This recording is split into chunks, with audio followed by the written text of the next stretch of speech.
Today at 6 p.m. South Carolina is set to execute Brad Sigmon by firing squad. This will be the first execution of its kind in the state in recent history. Brad Sigmon was sentenced to death for murdering his girlfriend's parents in 2001. The crime was brutal, and he was convicted after a thorough investigation. Authorities stated that Sigmon had brutally beaten his victims to death with a baseball bat in a fit of rage. His conviction led to years of legal battles, appeals, and discussions regarding the methods of execution. After exhausting all possible legal avenues, his execution date was finalized. When given the option, Sigmon had to choose between lethal injection, the electric chair, or firing squad. He selected the firing squad, citing concerns over the painful and prolonged deaths caused by botched lethal injections. His lawyer argued that lethal injection has led to prolonged suffering for inmates in recent years. There have been several cases where executions by lethal injection took over 20 minutes, causing extreme pain to the inmate.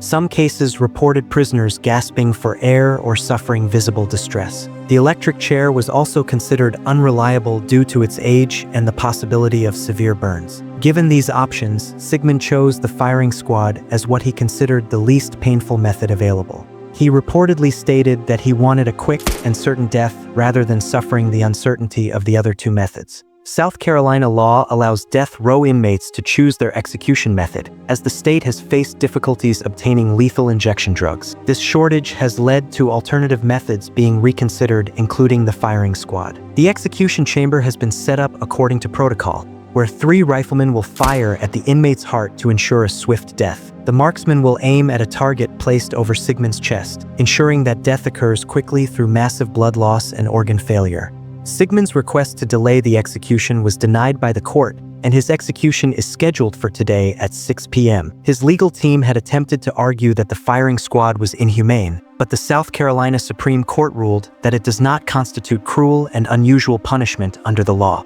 The court emphasized that inmates are given a choice, and since Sigmon voluntarily selected this method, it does not violate constitutional protections. Currently, 5 other U.S. states permit execution by firing squad, but it is rarely used. Utah is the state where it has been carried out the most, with the last case being in 2010. Idaho is also considering making it a default method if lethal injection drugs remain unavailable. The debate over execution methods continues, with opponents arguing that all methods result in suffering, while supporters believe it is a necessary form of justice. The broader issue of the death penalty remains controversial in the United States. Some argue that it is a necessary punishment for the most heinous crimes, while others believe it is outdated and inhumane.